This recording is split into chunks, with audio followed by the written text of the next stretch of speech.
Topic है फिक्र हुसैन हक परस्ती की अलामत है, लिहाजा मैं इस हवाले से गुफ्तगू करूंगा। भाइयों, ये बड़ी सेंसिटिव गुफ्तगू है, बड़ी हसास तरीन गुफ्तगू है कि मुसलमान रियाया का अपने हुक्मरानों के साथ क्या एटीट्यूड होना चाहिए, क्योंकि मसला खरूज सब तरफ डिस्कस हो रहा है आजकल।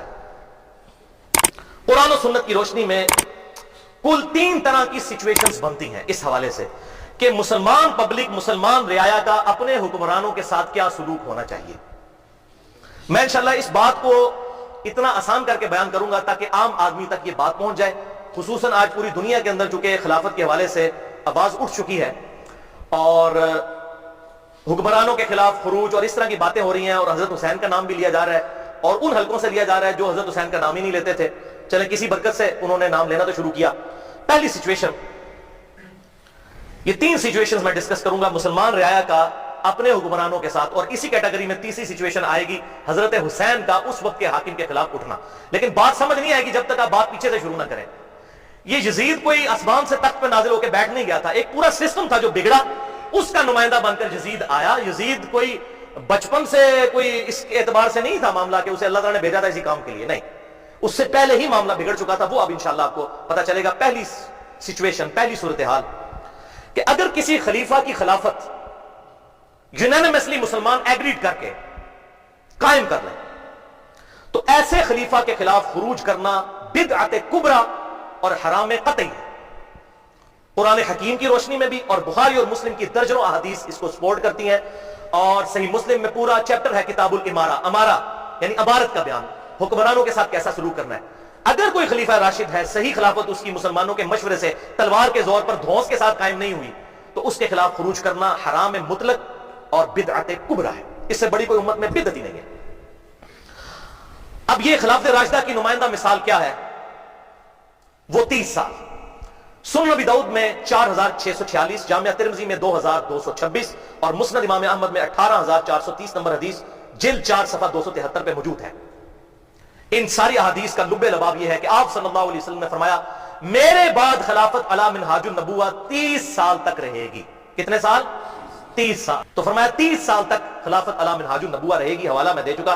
और फिर आप सल्लल्लाहु अलैहि वसल्लम ने फरमाया उसके बाद काट खाने वाली मलूकियत का दौर शुरू हो जाएगा, और फिर उसके बाद जाबिर हुक्मरानों का दौर शुरू हो जाएगा, और फिर उसके बाद अल्टीमेटली खिलाफत अला मिनहाजुन नबुव्वह कायम होगी, यानी कुर्बे क़यामत में। इमाम मोहम्मद महदी की जो अबू दाऊद में और मुस्नद अहमद में अहादीस मौजूद है कि उस वक्त तक क़यामत नहीं आएगी जब तक कि मेरी फातिमा बेटी की औलाद में से मेरे ही नाम पर, जिसका नाम मेरे नाम पर, जिसकी मां का नाम मेरी मां के नाम पर, जिसके बाप का नाम मेरे बाप का नाम पर होगा, मोहम्मद बिन अब्दुल्ला महदी ना पैदा हो जाए जो पूरी दुनिया को इंसाफ से भर देगा। तो ये अल्लाह ताला का वादा है, वल्लज़ी अरसला रसूलहु बिल हुदा व दीनिल हक़ लियुज़हिरहु अला दीन कुल्लिहि वलौ करिहल काफ़िरून। वही अल्लाह है जिसने अपने महबूब सल्लल्लाहु अलैहि वसल्लम को ये अल हुदा और दीन हक के साथ मबूस किया ताकि इस दीन को सारे अदियान पर गालिब कर दे, चाहे काफिर इस बात का बुरा मानेंगे। दीन सुपरसीड करना है। अभी तक ऐसा वक्त नहीं आया, लेकिन कुर्बे क़यामत में आएगा, और उसकी निशानियां अब इस्लाम की नशत सानिया का आगाज हो चुका है। खिलाफत राशिदा खत्म हुई, फिर काट खाने वाली मलूकियत का दौर तकरीबन हम पर 700-800 साल तक रहा, फिर 300-400 साल तक जाबिर हुक्मरान मुसल्लत हो गए, यानी कलोनियल पावर्स, कहीं पर फ्रेंच आ गए, कहीं पर ये अंग्रेज आ गए और उन्होंने आके कब्जा किया, और ये फिर 20वीं सदी के अंदर इनका गलबा टूटा, और अब खिलाफत अला मिनहाजुन नबुव्वह की बातें दोबारा, ये आखिरी पीरियड है इस उम्मत का जो शुरू हो चुका है अल्हम्दुलिल्लाह। फिर आप सल्लल्लाहु अलैहि वसल्लम के जो सहाबी हैं हजरत सफीना, इसी हदीस में आता है कि वो अपने शागिर्द को कहते हैं कि गिन फिर, अब मैं तुझे 30 साल पूरे करके बताता हूं। अबू बकर के 2 साल, उमर के 10 साल, उस्मान के 12 साल और अली के 6 साल, ये है खिलाफत राशिदा। जब ये उन्होंने हदीस बयान की तो उनका शागिर्द कहता है, क्योंकि हजरत अमीर मुआविया रज़ी अल्लाह तआला अन्हु का दौर था, उसने कहा कि ये हजरत अमीर मुआविया की जो पार्टी है बनु उमैया, बनु जुर्का, ये कहते हैं कि अली अलैहिस्सलाम तो खलीफा ही नहीं है। यहां पर इमाम दाऊद ने लिखा अली अलैहिस्सलाम 4646। तो हजरत सफीना हुजूर के जो गुलाम थे उनको इतना गुस्सा आया, उन्होंने कहा ये कहते हैं अली खलीफा नहीं है, और तिरमिज़ी में अल्फाज है ये कहते हैं अली खलीफा नहीं, खलीफा तो ये है। तो उन्होंने कहा ये इतना बड़ा झूठ बोलते हैं कि ये झूठ इनकी पीठ से निकला है जहां से हवा खारिज करते हैं। इतनी गंदी बात इन्होंने की है। हक तो यह है कि बनु उमैया की अपनी हुकूमत शरीर तरीन बादशाह है, काट खाने वाली मलूकियत हुजूर ने फरमाया, और हजरत सफीना ने मोहर लगा दी। हजरत सफीना ने यजीद का जमाना नहीं पाया, उससे भी 15 साल पहले फौत हो गए। बनु उमैया की हुकूमत को कहा शरीर तरीन बादशाह, और मामला बिल्कुल क्लियर कर दिया। तो खिलाफत राशिदा 30 साल, और आप सल्लल्लाहु अलैहि वसल्लम की वो हदीस है जिसके तहत आप सल्लल्लाहु अलैहि वसल्लम ने हमें हुक्म दिया कि खिलाफत राशिदा जब कायम होगी تو اس وقت کے خلیفہ کا ساتھ دینا ہے. وہ سنن ابی داؤد میں 4607، ترمذی میں 2676، ابن ماجہ میں 43 نمبر حدیث کہ آپ صلی اللہ علیہ وسلم نے اپنی وفات سے چند دن پہلے ایک بڑا بلیغ خطبہ دیا جس میں آپ صلی اللہ علیہ وسلم نے بالکل کنکلوڈنگ باتیں کی، اور صحابہ کہتے ہیں کہ ہر آنکھ اشک بار تھی. تو آپ صلی اللہ علیہ وسلم نے اس موقع پر ارشاد فرمایا، دیکھنا جو میرے بعد زندہ رہے گا وہ بہت اختلاف دیکھے گا.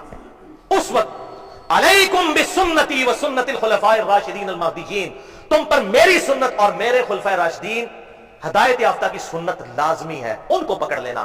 اور دیکھنا دین میں نئی نئی بدعتوں سے بچنا. ہر بدعت گمراہی ہے، اور ہر گمراہی جو ہے وہ دوزخ میں لے جانے والی ہے. سنن نسائی میں یہ آخری الفاظ ہے، ہر گمراہی دوزخ میں لے جانے والی ہے. تو آپ صلی اللہ علیہ وسلم نے خلفائے راشدین کے خلاف خروج کرنے والوں کو کیا کہا؟ بدعتی. سب سے بڑی بدعت خلیفہ راشد کے خلاف خروج کرنا ہے، یہ حرام ہے. تو آپ صلی اللہ علیہ وسلم نے کلیئر کر دیا. اور خلیفہ راشد کون ہے وہ 4 بتا دیے میں نے حدیث کی روشنی میں.